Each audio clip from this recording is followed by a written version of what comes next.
ევრონიუს ჯორჯია დაინტერესდა თავად მძღოლების თვალსაზრისით, როგორ ხედავენ ისინი რეალობას. მათი აზრით, რამდენად ხშირად არღვევენ სხვა მძღოლების აკზაო მოძრაობის წესებს.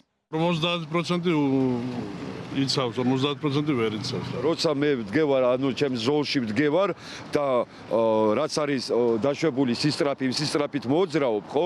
ვიღაცა ფარებს მითებს, მე სიგნალებს მე მეჩქარება, ამასობაში სისტრაფეს არღვევს, მანევრებით გადის, მიტორმუზებს და კატასტროფა არის ერთ სიტყვით და სავარიული სიტუაცია ძალიან ხშირად ხდება ეგეთი სიტუაციები, ძალიან ხშირად არის.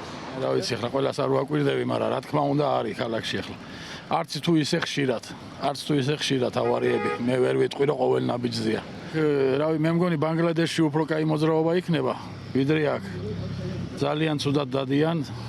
ბევრმა არ იცის, ბევრს ეშინია გასვლა, მერე პრობლემებს იწევს და ასე შემდეგ. რა ვიცი, ზედმეტ ნაკლებად არის ახლა, რა ვიცი, იცავენ, როგორ გითხრა, ის შეჩეულები ვართ უკვე რა. რეგულაციები კი არ უნდა, მძღოლები, ახალგაზრდა მძღოლები რო არიან, იმათმა უნდა გაიარონ ცოტა ბევრი პრაქტიკა, ცოტა ღამე უნდა იმოძრაონ, ცოტა ისე რომ ისწავლონ ეს ყველაფერი, რომ გამოდიან და რომ იმარჯვებიან, თავიანთი ბრალია.